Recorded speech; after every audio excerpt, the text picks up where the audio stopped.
자, 우리 로봇 친구들은 101호에서 예배드립니다. 인공지능과 인간이 함께 예배를 드리는 시대. 언젠가 이런 날이 올지도 모릅니다. 그렇다면 한 가지 질문이 떠오릅니다. 인공지능도 인간처럼 신앙을 가질 수 있을까? 인간은 동물과 달리 하나님에 대해 알고 예배하는 존재입니다. 그렇다면 인간의 지적 능력을 그대로 갖춘 인공지능도 하나님을 알게 될까요? 그러나 하나님의 존재는 지식만으로 깨달아지는 것이 아닙니다. 인간은 하나님을 어떻게 알게 된 것일까요? 기독교는 인간이 지식이나 스스로의 힘으로 하나님을 알게 된 것이 아니라 하나님께서 인간에게 자신을 계시했기 때문에 하나님을 알게 됐다고 설명합니다. 대표적으로 출애굽기 3장을 들 수 있습니다. 하나님께서는 모세에게 불타는 떨기나무의 모습으로 나타납니다. 하나님은 애굽의 파라오로부터 고통받는 이스라엘 백성을 위해 모세를 선택합니다. 모세는 하나님의 계시를 받아 고통받던 이스라엘 백성들을 출애굽시킵니다. 성경의 하나님은 고통받는 인간을 기억하고 연민하고 동정하는 분임을 알 수 있습니다. 예수님의 십자가 사건도 살펴봅시다. 예수님의 삶과 고난, 부활을 통해 하나님께서는 인간에게 자신의 본성을 완전히 계시하셨습니다. 몸의 관점에서 볼 때 십자가 사건은 육체적 고통이 최고조에 이르는 사건입니다. 과도한 노동, 굶주림, 질병 등 인간의 고통은 몸과 필연적으로 연결되어 있습니다. 이런 점에서 인공지능은 하나님의 본성을 아는 데 있어 치명적인 결함이 있습니다.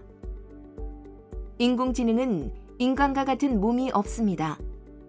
성경을 외우거나 교리에 대한 지식, 신앙의 모범이 되는 성인들의 삶을 기억하는 일이라면 인공지능이 사람보다 훨씬 뛰어날 겁니다.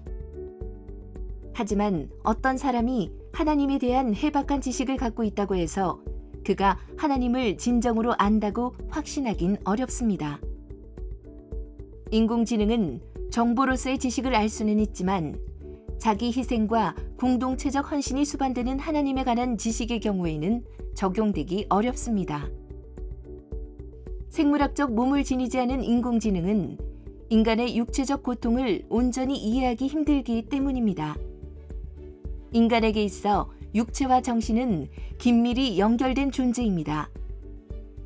육체적 고통은 정신적 고통을 불러오고 반대로 정신적인 고통은 육체적 고통으로 전환됩니다.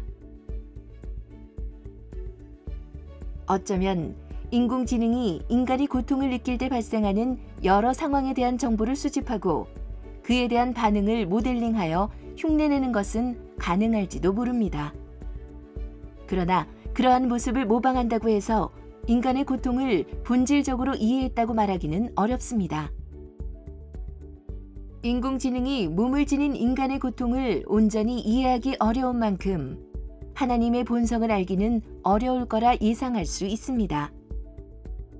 그러나 아주 적은 가능성의 여지를 남겨놓을 필요도 있습니다.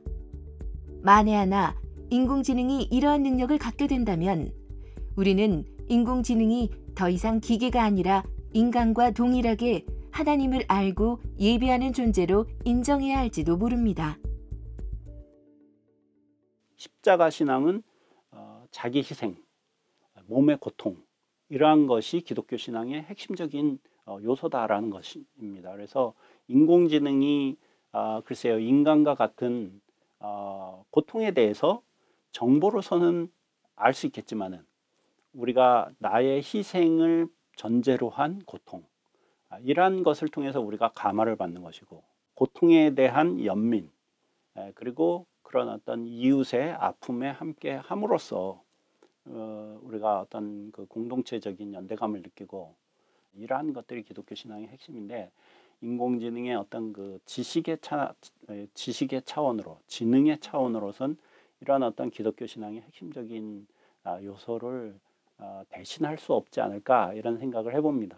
인공지능 기술이 더 발전하게 되면은 정말로 교회의 본질이 무엇인가라는 질문을 우리가 다시 던지지 않을까. 마치 인공지능 앞에서 인간이란 무엇인가라는 질문을 더 우리가 깊게 성찰해야 하는 것처럼 교회의 본질적 사명에 대해서도 더 깊게 생각하는 그러한 계기가 되지 않을까 생각합니다. 사실 신앙이라는 건 과학으로 증명하거나 점수를 매길 수 있는 지표가 아닙니다. 누구든지 겉모습은 훌륭한 신앙인으로 꾸밀 수 있습니다. 존경받아온 종교인이 부정부패나 범죄를 저질러 언론에 보도되기도 합니다.